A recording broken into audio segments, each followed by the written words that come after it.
Rancakan industri hiliran itu saranan dan tegas penganalisis politik Sabah Dr. Fidausi Sufian sebagai usaha menangani isu yang sekian lama menghantui Sabah, iaitu menambah peluang pekerjaan dan mengurangkan kadar kemiskinan.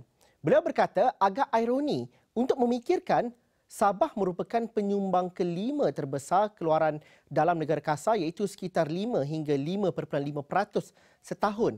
Tetapi data menunjukkan sebaliknya apabila negeri itu mencatatkan kadar pengangguran kedua tertinggi selepas wilayah Persekutuan Labuan serta pertumbuhan gaji bulanan antara yang terendah di negara ini.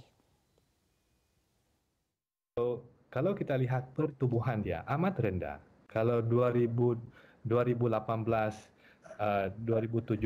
sekiranya kita lihat kenaikan gaji itu hanya di antara RM90 atau ini secara umum, secara average RM90. Kalau kita tolak inflasi, dia mungkin dekat RM50. Kalau tolak inflasi RM50, setiap bulan bermaksud kita hanya pertumbuhan gaji itu dekat RM4 lebih. Ini tidak selari dengan inflasi ataupun kos sara hidup yang ada di Sabah ini. Jadi ini adalah isu yang kedua sebab banyak disebabkan hiliran itu ataupun downstream itu amat terhad, jadi banyak barang diimport. Bila barang import itu yang menyebabkan kos sara hidup yang tinggi sebab kita kena beli daripada luar. Ini adalah isu utama di Sabah ini. Berdasarkan data daripada laporan sosioekonomi negeri itu, Sabah juga mencatatkan kadar pengangguran kedua paling tinggi berbanding negeri dan wilayah lain, iaitu pada kadar 5.8% di bawah wilayah Persekutuan Labuan 6.9%.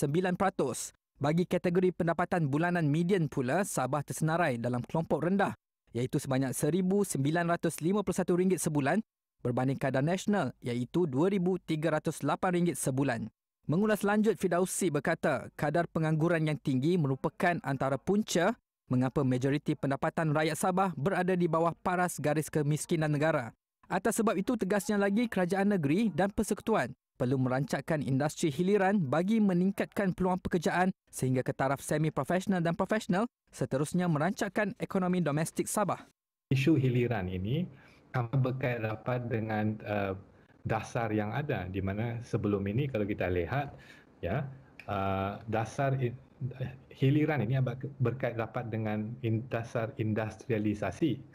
Dasar industrialisasi ini bermaksud kita bukan sahaja ingin ekspor sumber yang belum sumber yang belum diproses. Industrialisasi ini amat berkait rapat dengan hiliran ataupun dikenali sebagai downstream yang utama dalam pembangunan ekonomi untuk mewujudkan kepelbagaian aktiviti ekonomi. So bila ada kepelbagaian itu, maka peluang pekerjaan pun meningkat.